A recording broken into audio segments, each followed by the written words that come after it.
Well, hello friends. You have now joined me here in Joshua Tree National Park, and it is absolutely magnificent. It's so beautiful here. This is probably one of my favorite, no, this is my favorite national park. It's incredible. I'm here all the time. My family jokes that it's a second home. It feels like one. I just love this place. I'm gonna try to solve a problem today in this video, or tonight rather, and that is me falling asleep past 10 p.m. to photograph the stars in the Milky Way. I've been having problems with astrophotography for a little bit now because of two issues. One is that the lenses I have aren't quite fast enough. The 16-35 that I primarily shoot with has an aperture of 3.5, and really you need something that's like significantly faster than that.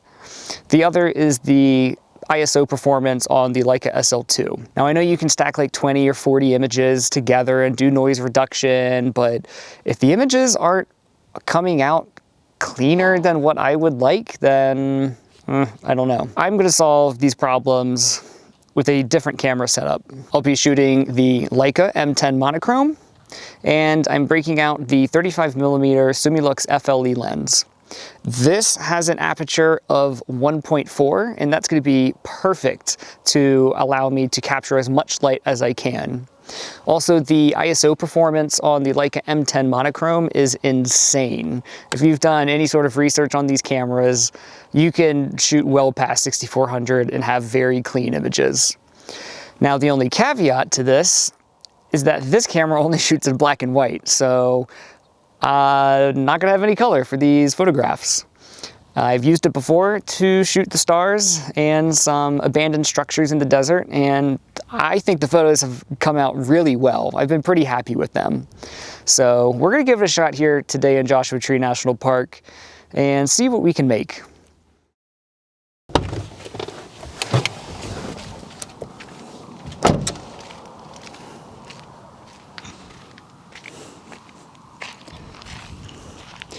I think I found a really great location for tonight's astrophotography shot.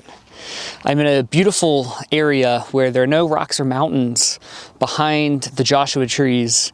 Quite literally, this landscape is really flat and it's beautiful. I think I might have picked out the biggest Joshua tree in this area too. So hopefully tonight's shot's gonna turn out really well. So let me show you the tree that I found. It's massive, and I think this is gonna make such a great shot for tonight. So let's go this way and let me show you.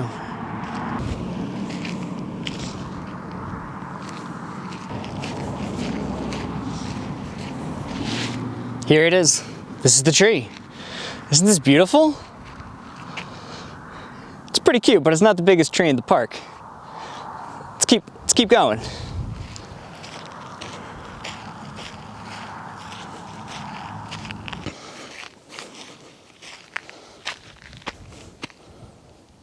There it is. That's the tree that I have picked for tonight. Isn't that a beautiful Joshua tree? I mean, I feel like when people think of Joshua trees, they think of a shape that looks like that. It's just nice and round and just, I don't know, it's like almost perfect, like quote unquote perfect of a Joshua tree that you imagine. All the stickers that you see in graphic designs and whatnot, like that tree right there is a great representation of that. Not to discount any other Joshua trees in this area, because they are all beautiful and unique in their own ways, and I truly love them all. Really, I feel connected to this place. I really love everything about this desert, or these two deserts, because Joshua Tree are two deserts. But that's the tree, and basically the angle that we are looking at right now, or that you are, of me and the tree, this perspective is what I'll be basically capturing tonight, because behind it is going to be the Milky Way. Now it pops over the horizon at about 1 o'clock in the morning, and it's going to go pretty vertical at about 4 in the morning. Sunrise is, I think, at 6:30-ish. So 2 hours before that, 2.5 hours before that is basically the darkest part of the sky. So I'm going to be out here throughout the night, and tomorrow is going to be a sleeping day. So that way I can capture a bunch of images of this. I'm holding myself accountable. I am not going to be watching a show and falling asleep like I did in Ironwood National Forest. I better not. Fingers crossed. But that's the tree. This whole area is just insanely beautiful. Ah!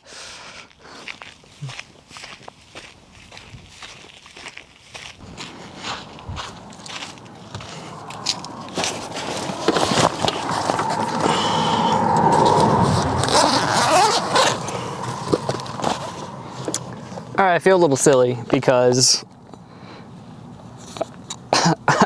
again, I'm kind of new to astrophotography, and you can't really just show up and expect to shoot a tree and have some light on it other than light painting. I don't really like light painting. I've tried it a bunch. I don't know, it's just not for me.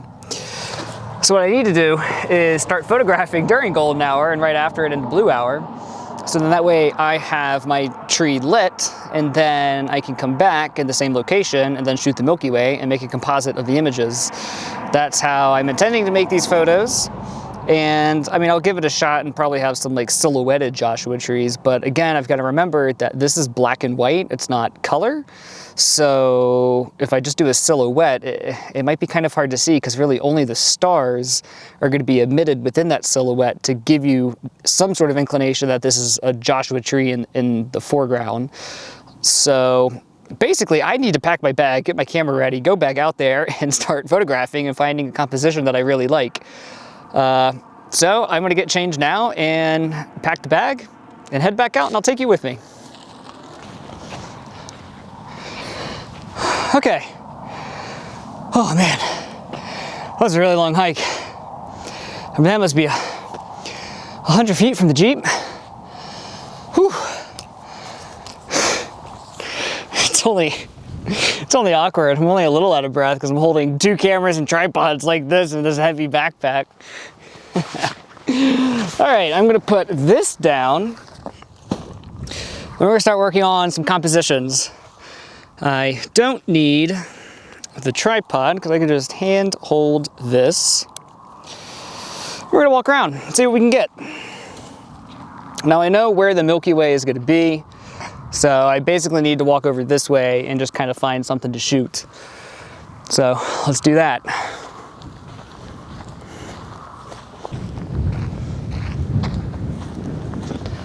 Watch out for the holes in the ground because there's spiders and snakes and scorpions. Watch out for the cactus.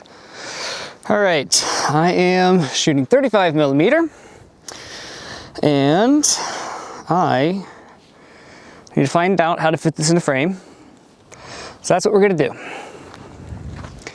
I know that the Milky Way is this way. So something that I'm looking for, or I'm watching out for rather, is that with this tree, it's got this little smaller tree beside it, which is also really cute, like the other one earlier in the video.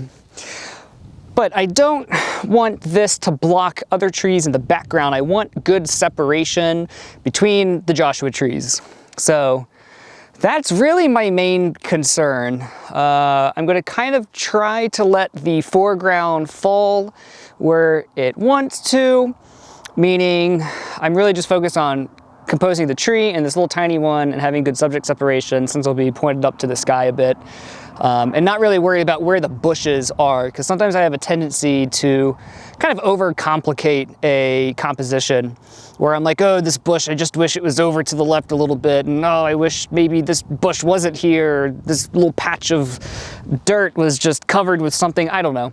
So I'm just gonna try to focus on this for now. So I'm gonna walk around and try to get some photos. And I very quickly realized that I am way too close to the tree because I'm not shooting 16, so I'm gonna keep going this way.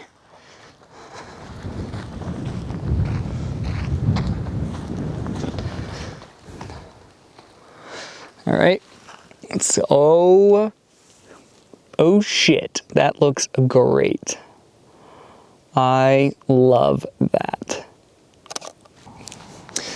So what I need to do also is make sure I'm not standing up completely straight and that I'm squatting down a little bit and angling up a tad So that way I can get the sky, because I want a lot of sky, right? That's the whole point of this, to have the Milky Way showing behind the tree.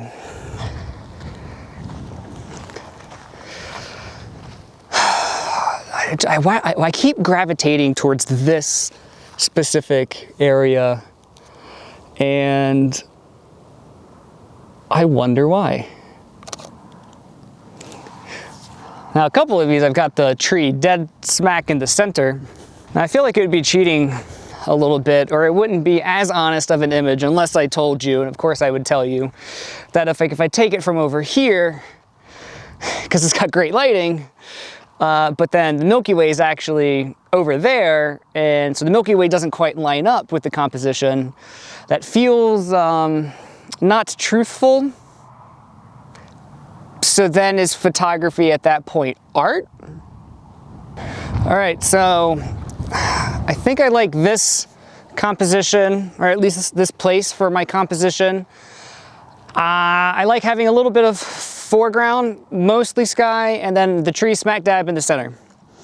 I would really like a super sharp image, and just the way that everything just kind of falls in place here is just really nice.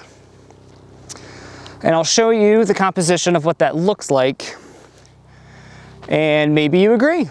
Or maybe you think this is just utter garbage and I should try a different composition. Go ahead and drop a comment, let me know. But I think this is gonna work. Now, one of the problems is that there's a tree behind the trunk, and I'm not quite happy with how that,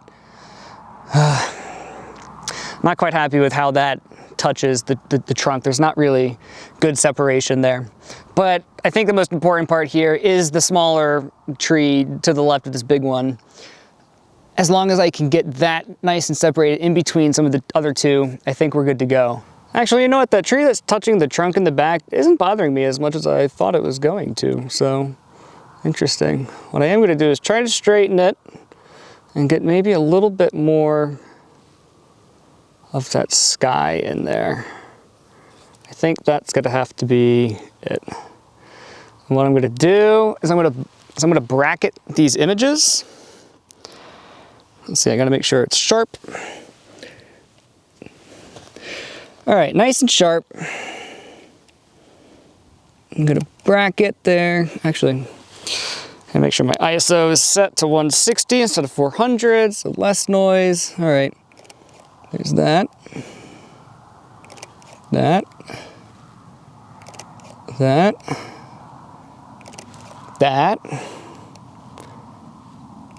Again. All right, I'm happy with this composition. I'm happy with these images. They're sharp. Got great tonal range because I took a whole bunch. So what I need to do is come back and capture it with the sky and with the Milky Way at those times. And then I'll make a composite. I think, yeah, I think that's gonna work.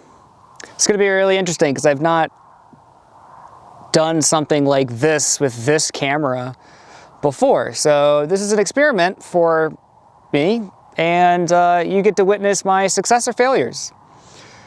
Well, really not a failure because all of this is gonna be a learning experience, and then hopefully the next time I do it, I'm gonna nail it. So we will see how these turn out. But I did shoot this at like f11 to get everything nice and sharp. We're starting to get some ambient light happening since the sun's setting, and yeah.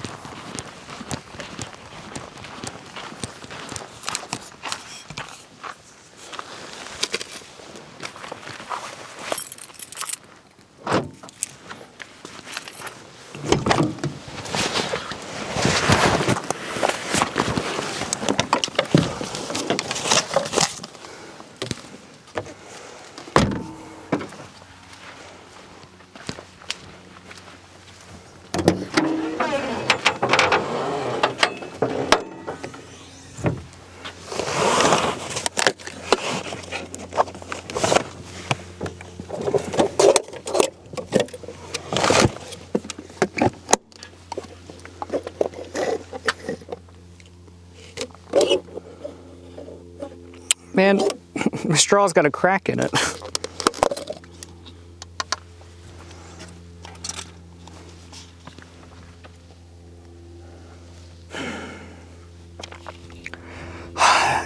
Damn, I love coffee.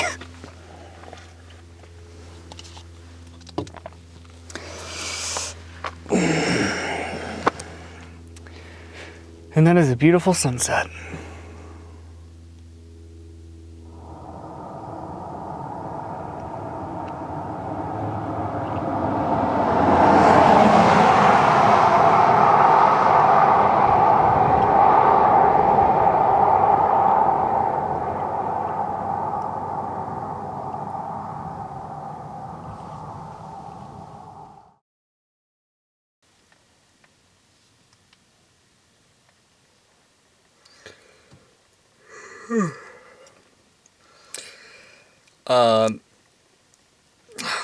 Guess what?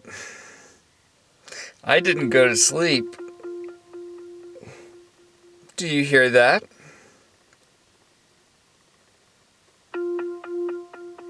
Looks like that's my alarm to wake up.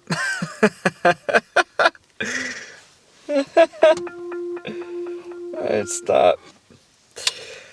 I did not go to sleep until like 10:30.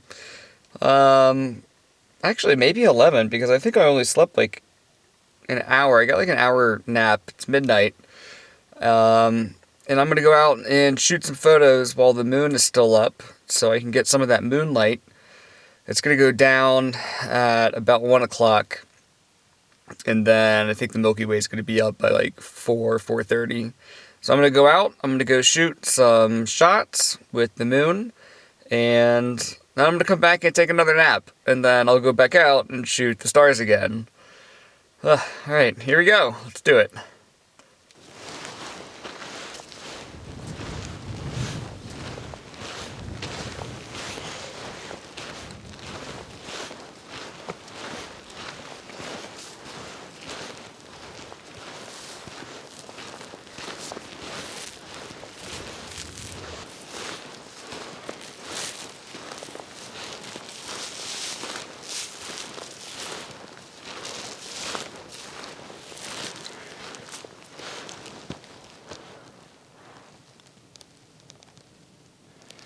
Well, I have made it back to the tree. It's pretty dark outside. That's a good thing. And it's really creepy to hear a whole bunch of stuff in the bushes. And then you look down and you just see all these rats or mice running around. That's the only thing I've seen so far, and I kind of hope it stays like that. Well, I found the general location of where I wanted to photograph the tree, but what I'm very quickly realizing is I'm not going to be able to really find that main composition that I was hoping for. So maybe I can do a composite like I was mentioning earlier, where I just swap out the sky with the stars. So I'll probably just have to do that. Otherwise, I'm basically just thinking the tree is in the middle of the image. I just need a lot of sky and stars, and I'm not really worried about the foreground too much. So I'm just gonna kind of walk around a little bit, take some photos, and I think we've got something to work with here. I'm getting excited as I'm reviewing them on the back of the camera, so let me share the photos with you so you can see what I'm looking at, and let me know what you think so far. I'm really just shooting at 1.4 for my aperture. I believe my ISO is at 3200, and these images are turning out great. They're turning out great. So I'm just gonna keep shooting, and we're gonna keep seeing what we get. The moon is setting. It's going to disappear behind the horizon, I think in another 30 minutes-ish. Yeah, probably 30-20 minutes. So I'll keep getting photos. Hopefully once that moon goes down, more stars will show up as the night sky starts to get darker and darker. And then I'll return at 4 when it should be at its darkest and the Milky Way should be above the tree. And it'll be nice because I can get another nap, and it will be longer than an hour. So I'm gonna keep shooting photos, and let's just keep seeing what we get. Just keep seeing what we get.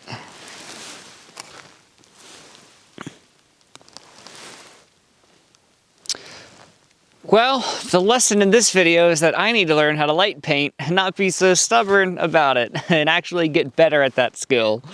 Because as I was photographing the tree from a different angle, because there were like more stars in the background when I walked over this way a bit, a car drove by and it was just enough light from the headlights that it splashed onto the tree and it gave it some nice depth within the branches. Check this photo out. Let me know what you think in the comments. You know, the light painting, it works. There's a reason why people do it. I need to learn how to do it. I'm happy with how this image is turning out. And, you know, it's great. This is great. I love learning. This is awesome. Well, I think I'm gonna head back to the Jeep. I'm satisfied with these images, or at least with that one. So I'm gonna go get a couple hours of sleep and wake back up, come back out here at about 4 in the morning, and hopefully I'll be able to see the Milky Way and grab some photos of it in the background of the tree. This has been a very educational day for me, and also shooting black and white instead of color. So yeah, all right, I'm gonna pack this up and we're gonna head out.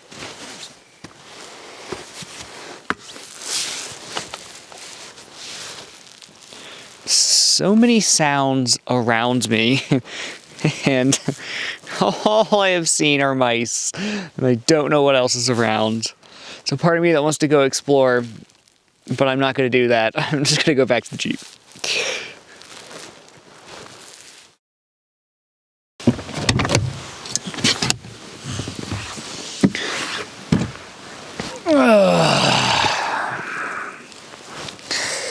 I would love to keep sleeping,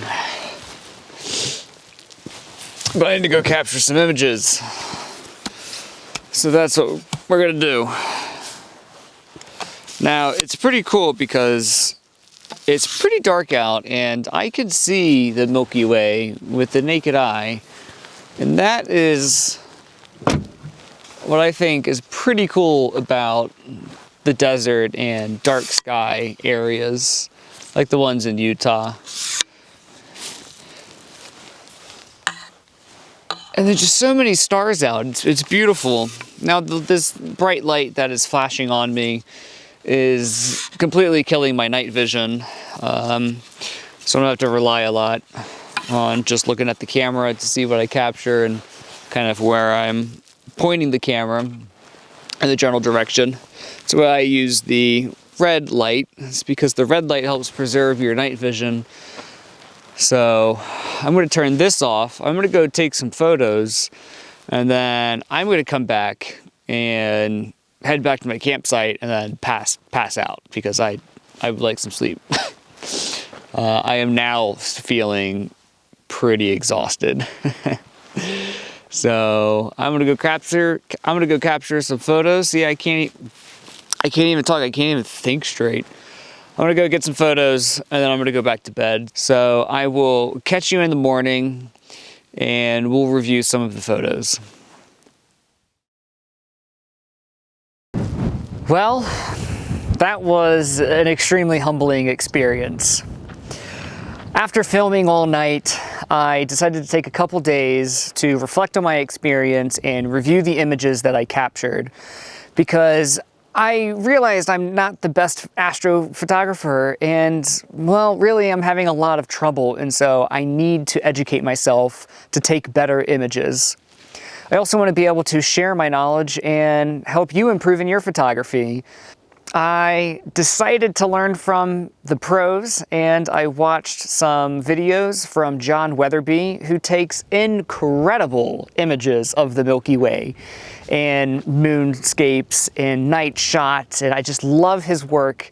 And well, he's got this course online, so I paid for it and watched a bunch of videos at a coffee shop, and well, I'm extremely humbled. There's a lot for me to learn. What I'd like to do now is show you the images that I did capture. So this first image is going to be the black and white one that I photographed. And this was using my 35mm Summilux-M FLE lens on my M10 Monochrom. And I like how this image turned out. You know, it's nice. But I think with astrophotography, one of the downfalls is shooting it in black and white. I think the color that you get from the Milky Way just really helps create a stronger image, and it just pops better in the sky. Now, what I did do is I figured, since I was filming on the Leica SL2-S, that, you know, before I head back to the Jeep, I'm just going to go ahead and take a photo using this camera and seeing if I could maybe get an image. Well, yeah, I got an image. Let me show you that one now. So this was shot with the Leica SL2-S, which is a 24 megapixel full frame digital camera. And on it, I had the 24 to 90 millimeter lens. This was shot at 24 millimeter, and the aperture I am able to get, the widest, is 2.8. I had the ISO set for 3200, and, well, damn, I got an image of the Milky Way using the gear that I have. Now that you've seen both images, one in color and one in black and white, leave a comment below to let me know which one you prefer. Well, I have learned a whole lot in this experience, and I would love to share with you what I have learned. So let's start with number one. I have the camera gear and equipment to be able to produce some stunning images. I just need to learn how to use it to its full potential. Two, post-processing is super important. I clearly don't really know how to post-process for the Milky Way, but after watching some of John Weatherby's videos, I was able to get really good results. So I need to improve my post-processing. Three, you can absolutely show up at a location at 4 in the morning and still have light in your foreground to be able to have details in the shadows. You can do this either through light painting, or you can just take a really long exposure, let's say 3 to 5 minutes. And also 4, I'm pretty stubborn. I mean, I've already known that, but like, this video just kind of reinforces it, you know? And that I need to just go out and practice more and be less stubborn. Thanks so much for watching, and I hope you've learned something in this video, because I know I have. Please make sure to give this video a like and subscribe to the channel so you can stay up to date on future adventures and other photography shenanigans. I look forward to seeing you in the next video, so see you then.